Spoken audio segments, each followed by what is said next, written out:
Association for democratic reforms ADR report అనేది ప్రతి ఏటా దేశవ్యాప్తంగా అన్ని రాజకీయ పార్టీలకు సంబంధించి విడుదల చేసే పరిస్థితి. సో అటువంటి ఏడిఆర్ రిపోర్ట్ 2026 అనేది విడుదలైంది.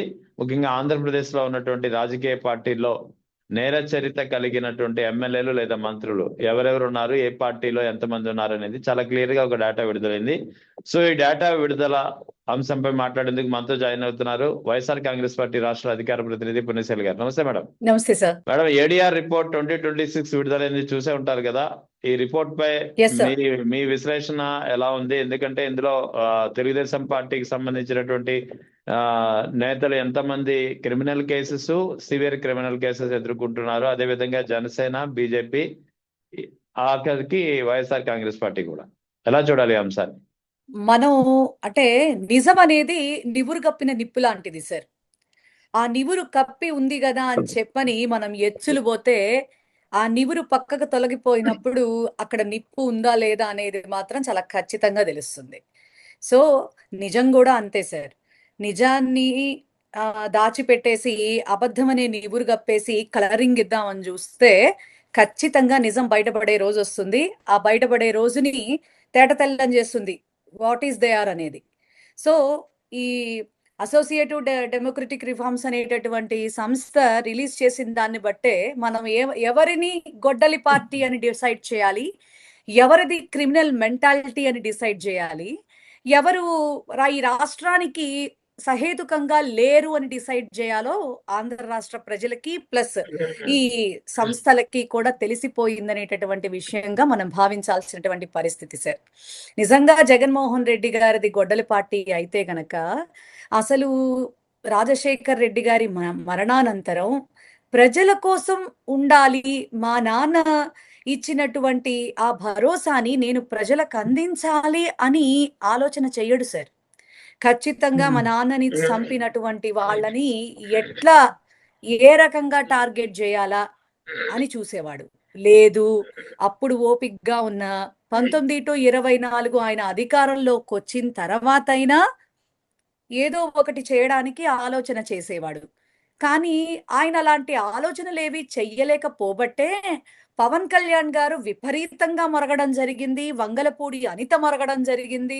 అలాగే ఆ టైంలో చంద్రబాబు నాయుడు గారు కావచ్చు, మీ ఇతరత్ర అసలు ఒకళ్ళు కాదు ఇద్దరు కాదు అనుకోండి, అచ్చెన్నాయుడు, RRR, అసలు సొంత పార్టీ ఈ పార్టీ జెండా మీద గెలిచినటువంటి మహానుభావుడు ఆయన ఏదో తల్లి పాలు తాగి తల్లి రొమ్ములు గుద్దినట్టుగా ఆ మహానుభావుడే కావచ్చు, బండారు సత్యనారాయణ కావచ్చు, ఇలా ఒక్కళ్ళ ఇద్దరా సార్, లోకేష్తో సహా ఎవరు అసలు ఏ రకంగా మాట్లాడారో మరి వాళ్ళ మాటల్ని ఆనాడే ఖండించి జగన్మోహన్ రెడ్డి గారు వాళ్ళ మీద సరైనటువంటి లీగల్ యాక్షన్ తీసుకొని ఉండుంటే, వాళ్ళకి ఆ బాధ ఏంటో రుచి చూపించి ఉండుంటే ఈనాడు ఇన్ని మాటలు ఇంతంత వ్యవహార శైలి ఉండేది కాదు.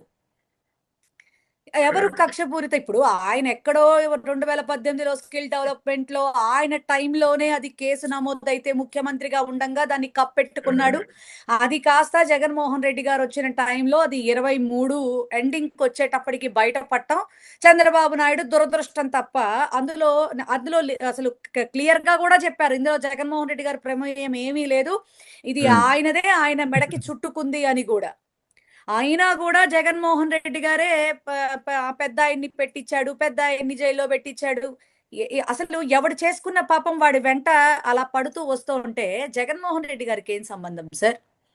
నిజంగా అలాంటి వ్యక్తే అయ్యుంటే గనక ఏనాడో ఆయన్ని హాని చేసిన ప్రతి ఒక్కరికి కూడా తాట తీసి కూర్చోబెట్టేవాడు పవన్ కళ్యాణ్ గారి మాటల్లో లాగా. అలాంటిది ఏది చెయ్యలా. ప్రతి ఒక్కరికి కూడా భావ ప్రకటన స్వేచ్ఛ అనేది ఒకటి ఉంటుంది. డెఫినెట్ గా ప్రభుత్వాన్ని ఎవరైనా మాట్లాడితే అందులో నిజ నిర్ధారణ ఎంతవరకు ఉంది, అది మనకి ఎంతవరకు ఉపయోగపడుతుంది, దానివల్ల మనం చేసేటటువంటి చేంజెస్ ఏదైతే ఉంటాయో అవి ప్రజలకి ఎంత బాగా ఉపయోగపడతాయి అనే దాని మీద ఆయన అధ్యయనం చేశాడు. 5 సంవత్సరాలు కఠోర దీక్ష చేశాడే తప్ప ఎక్కడా కూడా చీమకు కూడా హాని తలపెట్టాలి అనే ఆలోచన అయితే మాత్రం చేయాల. ఇదైతే మాత్రం చెప్తాను సార్. ఇప్పుడు సిగ్గు లేకుండా ఈ ఏడిఆర్ రిపోర్ట్ వచ్చిన తర్వాత మీరు లిటరల్లీ చూస్తే సార్, మరి 135 మంది ఎమ్మెల్యేల్లో టీడీపీకి సంబంధించిన వాళ్ళల్లో 115 మంది మీద ఉన్నాయండి. అలాగే క్యాబినెట్ లో ఉన్నటువంటి 25 మంది మంత్రుల్లో 24 మంది మీద ఉన్నాయండి క్రిమినల్ కేసులు. అట్లాగే మరి జనసేన తరపున ఎన్నికైన 21 మందిలో 10 మంది మీద క్రిమినల్ కేసెస్ ఉన్నాయి. ఓవరాల్ గా కూటమి అని చెప్పుకుంటే మరి మా దానిలో 11 మంది మీద ఉంటే 6 మీద నార్మల్ కేసెస్ ఉంటే 4 మీదే క్రిమినల్ కేసెస్ ఉన్నాయని చెప్పని, సివియర్ కేసెస్ ఉన్నాయని చెప్పని. సో ఎవరిది గొడ్డలి పార్టీ, ఎవరిది క్రిమినల్ బిహేవియరు, ఎవరిది కక్ష తీర్చుకునేటటువంటి నైజం అనేది దీన్ని బట్టి అర్థం కావట్లేదా సార్? అసలు వీళ్ళు ఎలా చెప్తారండి? ఇప్పుడు మేమేదన్నా ఇలాంటివి ఏమన్నా నోటి లెక్కలు చెప్తే వాళ్ళు కాకి లెక్కలు చెప్తా ఉన్నారు, గాల్లో లెక్కలు చెప్తా ఉన్నారు, గాలికి కొట్టుకుపోతారని నోటికొచ్చినట్టు వాగుతారు. ఇప్పుడు అసోసియేటెడ్ డెమోక్రటిక్ రిఫార్మ్స్ అనేటటువంటి సంస్థ పక్కాగా స్టాటిస్టికల్ డేటాతో సహా ఈ రోజున బయట పెడితే ఈ రోజున ఈ కూటమికి నోరు పడిపోయింది.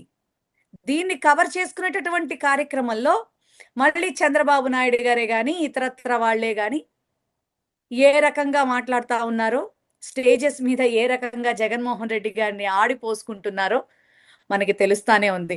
ఎంత విచిత్రం అంటే జగన్మోహన్ రెడ్డి గారు గుడికి వెళ్ళాలా వద్దా, జగన్మోహన్ రెడ్డి గారు ప్రజల్ని పరామర్శించాలా వద్దా, జగన్మోహన్ రెడ్డి గారు తన బిడ్డల్ని పలకరించడానికి లండన్ వెళ్ళాలా వద్దా, ఇలాంటివి కూడా ఈ కూటమి వాళ్ళని అడగాలేమో సార్.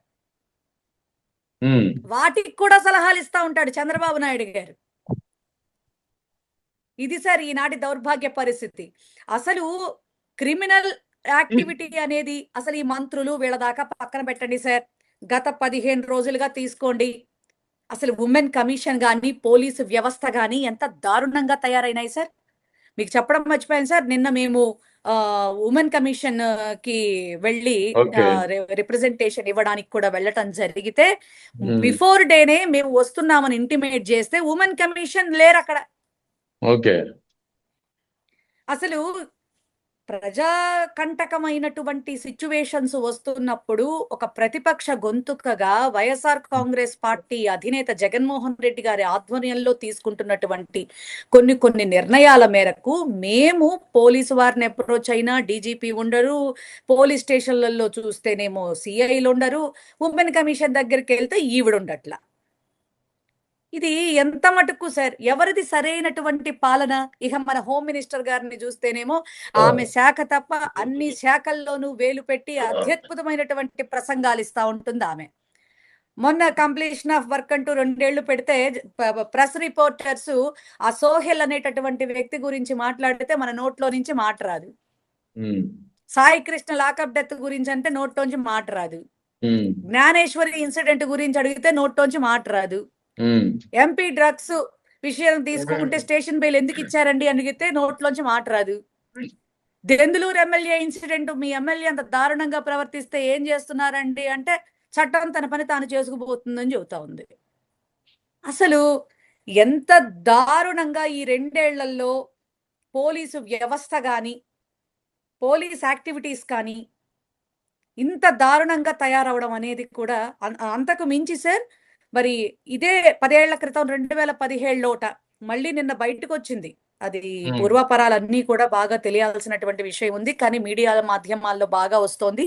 నేను నిన్నటి నుంచి చూస్తా ఉన్నాను. కాశీ విశ్వనాథ్ గారు అనేటటువంటి సిఐ వల్ల ఒక పాప 14 ఏళ్ల పాప మీద అటెంప్టివ్ రేప్ కమ్ మర్డర్ అట. అయితే ఇంతవరకు బాడీని ఇవ్వలేదట. ఓకే, సో నిన్న ఆ ఉదంతం బయటకు వచ్చింది. దాని పూర్వాపరాలు కూడా అన్ని తెలియాల్సిందే. 2017 అంటే అప్పటి గవర్నమెంట్ ఎవరిదండి? ఇదే కూటమి ప్రభుత్వం. ఇదే కూటమి కూడా అనకూడదు సార్. ఓన్లీ పాపం ఇదేంటి నిజమే సార్, నిజమే.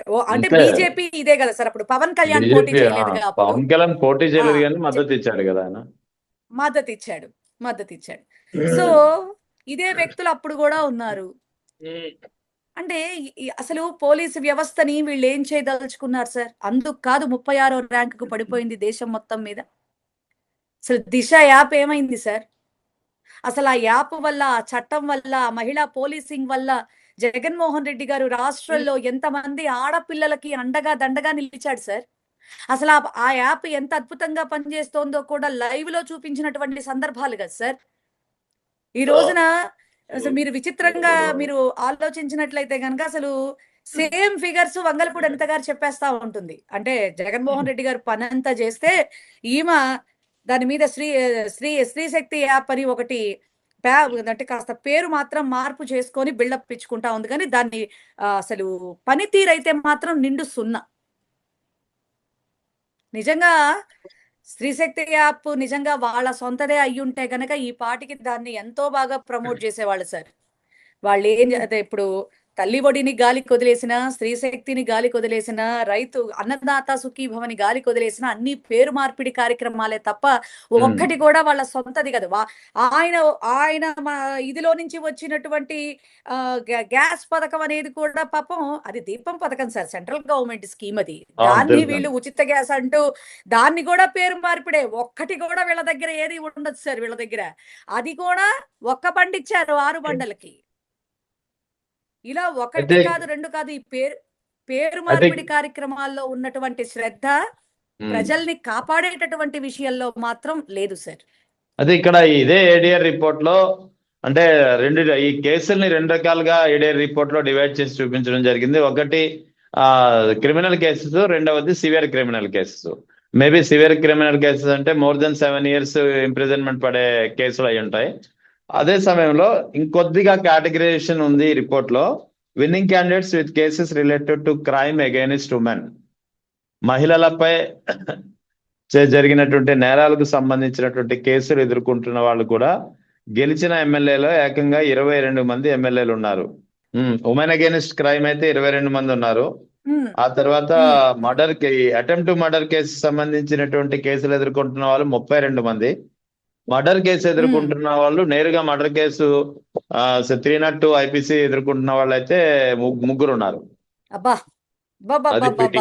ఇంతకు మించినటువంటి నేర చరిత్ర, ఇంతకు మించినటువంటి క్వాలిఫికేషన్ ఇంకెవరికైనా ఉంటుందా సార్? మళ్ళీ పవన్ కళ్యాణ్ గారు ఏం చెప్తారంటే క్రిమినల్ బ్యాక్గ్రౌండ్ ఉన్న వాళ్ళెవ్వరూ కూడా రాజకీయాల్లో ఉండకూడదు. ఇట్లాంటి నీతి సూక్తులు వల్లించడంలో మాత్రం పవన్ కళ్యాణ్ గారు సూపర్ అన్నమాట సార్. అసలు నాకు బాధాకరమైనటువంటి విషయం ఏంటంటే సార్, పవన్ కళ్యాణ్ గారు అరవ శ్రీధర్ అనేటటువంటి ఒక వ్యక్తి ఒక ఆడ మనిషిని అంత దారుణంగా అన్యాయం చేస్తే సొంత కమిటీ అనేది ఒకటి వేసి పార్టీ నుంచి సస్పెండ్ చేస్తున్నాను అని చెప్పి ఒక డిక్లరేషన్ ఫామ్ అనౌన్స్ చేసి మళ్ళీ దేశ సమగ్రత అంటూ స్టేట్మెంట్లు ఇవ్వడానికి ఢిల్లీ పోతే ఆ ఢిల్లీ పోయినటువంటి కమిటీలో ఈ మహానుభావుడు కూడా ఉన్నాడు. అసలు ఒక కమిట్మెంట్ కి అర్థం కాని, ఒక నిబద్ధత నిజాయితీకి అర్థం కాని, ప్రజల క్షేమం కోసం మాట్లాడితే దాని మీద స్టాండ్ తీసుకోవాలి అనేటటువంటి ఆలోచన గాని ఉన్నటువంటి వ్యక్తులైనా సార్ వీళ్ళు. అందితే జుట్టు అందకపోతే కాళ్ళు అన్నట్టుగా. ఇప్పుడు ఎలక్షన్ అయిపోయింది, ఎలక్షన్ కి ముందు బొచ్చడు చెప్తాం. వాళ్ళు ఎవరిని మోసం చేయలేదు సార్ వాళ్ళని. అసలు ప్రతి ఒక్కళ్ళు కూడా ఈ రకంగా అసలు ఆడ మనుషుల్ని సైతం ఆడవాళ్ళ మీద అంటే అది ఏంటంటే సార్ అది అహంకార భావం సార్. దాంతోనే ఇంత విర్రవీగిపోతున్నారు. ఇంకొక చిన్న విషయం ఏంటో తెలుసా సార్, డ్రగ్స్ లో పట్టుబడినటువంటి మన పుట్ట మహేష్ యాదవ్ గారు నిన్న అదేంటి ఆ ఎస్పీ గారు అలాగే కలెక్టర్ గారు వీళ్ళందరూ ఉన్నటువంటి చిన్న మీటింగ్ ఏదో జరిగినట్టు ఉంది సార్. ఆ మీటింగ్ లో నిజంగా కాన్ఫిడెన్షియల్ గా ఏదో చెప్పుకోవలసినటువంటి ఒక మాటని ఏదో పెద్ద ప్రజల్ని ఉద్ధరించేయడానికి చెప్తున్నాం అనుకున్నట్టుగా ఆయన ఫీల్ అయిపోయి, మా వాళ్ళు కొంచెం డ్రంక్ అండ్ డ్రైవ్ కేసులో మా వాళ్ళని తెగ పట్టేసేసుకుంటున్నారు, మీరు కొంచెం చూసి చూడనట్టు వదిలేయండి అని. అసలు what confidential, what not confidential అని కూడా తెలియనటువంటి పర్సన్స్, డ్రగ్స్ తీసుకుని పట్టుబడిపోయినటువంటి పర్సన్లు, ఆడపిల్లల్ని వేధించుకు తినేటటువంటి పర్సన్లు, ఎమ్మెల్యేలుగా ఎంపీలుగా ఇంతకు మించినటువంటి దౌర్భాగ్యం ఈ రాష్ట్రంలో ఏదైనా ఉంటుందా సార్? ఖచ్చితంగా రాష్ట్ర ప్రజలందరూ కూడా ఆలోచిస్తున్నారండి. ఒక్కొక్క నిజాలు ప్రతి ఒక్కటి కూడా బయటపడతా ఉంటే ప్రతి ఒక్కళ్ళు కూడా చిచ్చి ఇంత దరిద్రమైనటువంటి ఇంకొకటి కూడా సార్, నిన్న ఆ, ఒక డిస్కషన్లో కూడా మా జూపూడి గారు అన్నారు సార్, అసలు ఇలాంటి అంటే మాకేదో కొంత బ్యాక్గ్రౌండ్ ఉంది, మేము పార్టీలోకి వచ్చేస్తాం అనగానే వచ్చేసిన వాళ్ళని అందులో లెక్కించుకుంటూ వాళ్ళకేదో ఇది చేస్తే గనక పార్టీలు ఎలాగే ఉంటాయి. మనుషులకి ఖచ్చితంగా పార్టీ కమిట్మెంట్, అలాగే ప్రజల పక్షాన నిబద్ధత ఉన్నటువంటి వ్యక్తుల్ని మాత్రమే తీసుకుని దేవాలయాల లాంటి అసెంబ్లీలకు పంపించాలి, లేకపోతే ఇలాంటి దారుణాలే చూస్తారు అని చెప్పి కూడా వారు చెప్పడం జరిగింది. నిజంగా ఆ మాటలు మనం ఆలోచించుకోదగ్గ విషయాలు సార్. లేకపోతే ఎంపీ స్థానంలో ఉన్నటువంటి వ్యక్తి డ్రగ్స్ లో పట్టుబడి స్టేషన్ బెయిల్ తీసుకుని నిజంగా అతని మీద ఎఫ్ఐఆర్ ఫైల్ చేసి ఉంటే పార్లమెంటుకు కూడా వెళ్లే అర్హత పోగొట్టుకునేవాడు. అధికారం ఉందనే కాదు సార్, అంత ఒళ్ళు బలుపుతో చేసింది ఆయన. అసలు ఎంత దారుణం కాకపోతే సార్, అది నిరూపించుకొని కదా వెళ్ళవలసినటువంటి పరిస్థితి పార్లమెంట్కి. కానీ అసలు స్టేషన్ బెయిల్ తీసుకొని వచ్చి ఇంత మటుకు కేసు కూడా ఎఫ్ఐఆర్ అవ్వకుండా నడిపించుకుంటున్నదే కాకుండా ఒక అఫీషియల్ మీటింగ్ లో డ్రంక్ అండ్ డ్రైవ్ కేసులో ఎవరిని పట్టుకోవద్దండి అని మాట్లాడుతున్నాడంటే మహానుభావుడికి ఎన్ని నమస్కారాలు పెట్టాలో అర్థం కావట్లేదు సార్. ఎందుకంటే వదిలేయమని చెప్పకపోతే సార్ మందు కొనుక్కునేవాడు ఉండడుగా, ఆ మందు బాబుల మీద కదే కదా వీళ్ళు పాపం కొంతమేర గెలుపులోకి రావడానికి కొంతమేర ఛాన్స్ ఉంది. ఈవీఎంలు ఒక పక్కనైతే మందుబాబులు కూడా చాలా సహకరించినటువంటి సందర్భంలో ఈ మాత్రం కూడా సపోర్ట్ చేయకపోతే పాపం ఎట్టా కుదురుతుంది సార్? ఇదే ఎంత క్రిమినల్ మెంటాలిటీస్, ఎంత వర్స్ట్ మెంటాలిటీస్ తో ప్రజల పక్షాన అసలు ఒక్క కన్సర్న్ కూడా లేకుండా బిహేవ్ చేస్తున్న ఇటువంటి వాళ్ళని కదా సార్ గొడ్డలి పార్టీ అనేది. ఇటువంటి వాళ్ళని కదూ, వీళ్ళది కాదు రప్ప ఎవడిది రప్ప. ఆ ఒక్క మాటకి గింజుకుని నేషనల్ వైడ్ ఇష్యూ చేశారు. కానీ వీళ్ళందరినీ ఇప్పుడు ఏడీఆర్ రిపోర్ట్ తో వీళ్ళని ఏం చేయాలా? ఇదే ఏడీఆర్ రిపోర్ట్ లో ఇంకొక కీలకమైనటువంటి అంశం ఉంది. ముఖ్యంగా రాష్ట్ర కేబినెట్ లో, ఏపీ కేబినెట్ లో 24 మంది మంత్రులు ఉన్నారు. 24 మంది మంత్రులపై కూడా క్రిమినల్ కేసెస్ ఉన్నాయి, కొందరిపై సివియర్ క్రిమినల్ కేసెస్ ఉన్నట్టు ఏడీఆర్ రిపోర్ట్ చెప్తుంది. అంటే ఒక రాష్ట్ర మంత్రివర్గం మొత్తంపై క్రిమినల్ కేసెస్ ఉన్నటువంటి పరిస్థితి బహుశా ఇదేనేమో. అసలు ఈ ప్రభుత్వాన్ని బర్తరఫ్ చేయాలి సార్. ఇమ్మీడియట్లీగా రాష్ట్రపతి పాలన రావాలా? అసలు ఈ రిపోర్టును బట్టి నిజంగా మా పెద్దలంతా కూడా ఓ నిర్ణయం తీసుకోవాలా? గవర్నర్ గారిని కలిసి అసలు ఈ యాజ్ పర్ ఏడీఆర్ రిపోర్టు అసలు ఈ ప్రభుత్వాన్ని బర్తరఫ్ చేయాలని చెప్పని ఖచ్చితంగా డిమాండ్ చేయాల్సినటువంటి పరిస్థితులు ఉన్నాయి సార్. అసలు ఈ ప్రభుత్వం పడిపోవాలి. అసలు క్యాబినెట్ లో 25 మంది మంత్రుల్లో 24 మంది మంత్రులు ఉంటామేంటి సార్? అసలు ఇంత దారుణం కాకపోతే అసలు వీళ్ళు మనల్ని పాలించేటటువంటి వాళ్ళ? అసలు ఇంత దారుణం ఏంటో కూడా అర్థం కానటువంటి పరిస్థితి సార్. డెఫినెట్ గా దీని మీద కూడా మా నాయకుడు ఖచ్చితంగా ఒక మంచి నిర్ణయం తీసుకుంటారు సార్. ఇదంతా కూడా ప్రజలకు అర్థమయ్యేలా ప్రజల ముందుకు తీసుకెళ్ళటానికి కూడా మా సాయశక్తులా మేము ప్రయత్నం చేస్తాం. ఈ ఆంధ్ర రాష్ట్రంలో ఈ కూటమి వల్ల సార్ ఇంకొక ఇంపార్టెంట్ పాయింట్, ఇలాంటివన్నీ బయటికి వస్తున్నాయి కాబట్టే అనుకుంటా నిన్న అమిత్ షా గారు కూడా ఇక నుంచి ఏ రాష్ట్రంలో అయినా సరే మేము ఇండివిజువల్ గా పోటీ చేసి మా ఫ్యూచర్ ఏంటో మేము డిసైడ్ చేసుకుంటాం, మేము ఎవరితో కలం అని చెప్పేశాడు ఆయన. ఇప్పుడు మరి ఇప్పుడు చంద్రబాబు నాయుడు, పవన్ కళ్యాణ్ ఏం చేస్తారో, ఏం చెందుతారో కూడా చూడాల్సినటువంటి పరిస్థితి.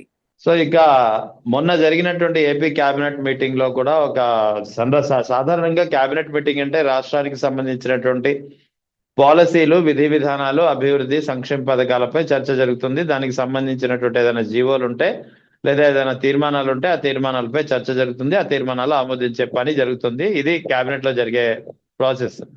కానీ మొన్న కేబినెట్ లో ఈ ప్రాసెస్ జరిగిందో లేదో తెలియదు, కానీ పవన్ కళ్యాణ్ ని ఎవరైనా విమర్శిస్తే అందరూ కౌంటర్ చేయాలి మంత్రులందరూ అని చెప్పి చంద్రబాబు నాయుడు ఆదేశించారట.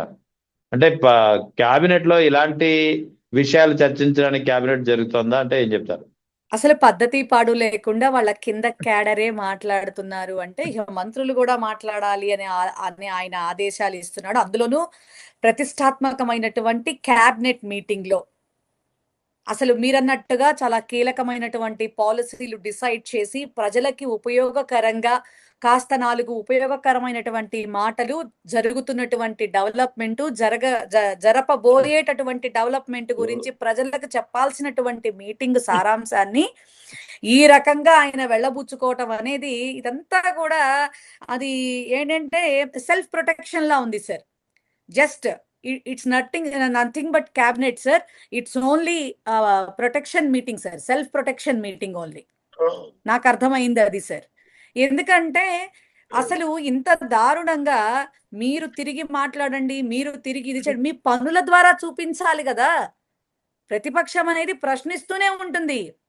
ఆనాడు జగన్మోహన్ రెడ్డి గారు అంత ఉన్నతంగా పరిపాలన చేస్తున్నా కూడా అవాకులు చవాకులు పేలినప్పుడు మీకేం అనిపించలేదా? అబద్ధాల్ని నిజం చేయడానికి ప్రయత్నించిన మీ నోళ్ళు, మీ పచ్చ మీడియా ఆ రోజున అంత విర్రవీగిపోయారు కదా. మా నాయకుడు నిజంగా మిమ్మల్ని చూసి చూడనట్టు వదిలేశాడు కాబట్టి మీరు ఇంత విర్రవీగిపోయారు. కానీ ఈసారి అది జరగదు ఖచ్చితంగా. కానీ ఇప్పుడు జగన్మోహన్ రెడ్డి గారు ఇప్పుడు ఏది ప్రశ్నించినా కూడా అది స్టేట్ ఇష్యూ, నేషనల్ ఇష్యూస్ అయిపోతుంది, అసలు కూటమి ప్రభుత్వం యొక్క పరిస్థితి దిగజారిపోతోంది అని చెప్పని మరి గుబులు పుడతా ఉందా? ఖచ్చితంగా మీ పాపాలే మీకు ఖచ్చితంగా మీ మెడకి చుట్టుకునేటటువంటి రోజులు ప్రారంభమైనాయి సార్. ఖచ్చితంగా ఈ యొక్క కూటమికి ఖచ్చితంగా దాన్ని ఏమంటారంటే సార్ పరాభవం జరగటం మాత్రం ఖచ్చితంగా జరిగి తీరుతుంది. అది ఒకటి భగవంతుడి ద్వారా, 2 ప్రజల ద్వారా. ఎందుకంటే ఇంత ప్రజాకంటకమైనటువంటి పాలన, ఇంత కంసుడు కూడా అంతేనంట సార్. తనకి ఏదన్నా వ్యతిరేకంగా ఉంటే ప్రజల్ని హింసించటానికి కూడా మరి వెనకాడేవాడు కాదుట. అందుకే దైవాన్ని కూడా అప్పుడు ఏంటి మరి అంటే శ్రీకృష్ణ పరమాత్ముడు దేవకి వసుదేవులకి జైల్లో మరి పుట్టినప్పుడు అతని వల్ల తనకి ప్రాణగండ ఉందని మరి పైనుంచి ఒక వాయిస్ వినిపిస్తే మరి ఆ బిడ్డని చంపేయటానికి కూడా వెనకాడనటువంటి వ్యక్తిగా కంసుడు ఉండేవాడు. అట్లాంటి పాలనే కనిపిస్తోంది మనకి, జస్ట్ లైక్ దట్. సో దీనికి ఖచ్చితంగా చరమగీతం పాడేది మా జగన్మోహన్ రెడ్డి గారు మాత్రమే. ఆయనకి భగవంతుడు ప్లస్ ప్రజలు అందరూ కూడా సపోర్ట్ చేసి తీరతారు 29లో. వీళ్ళ యొక్క ప్రజా కంటక పాలనకి మాత్రం ఖచ్చితంగా చరమగీతం పాడి చుట్ట జుట్టి మూలన కూర్చోబెట్టేస్తాడు సార్. ఇక మీద వీళ్ళు పార్టీల్లో కూడా ఉండాల్సినటువంటి పరిస్థితి ఉండదు.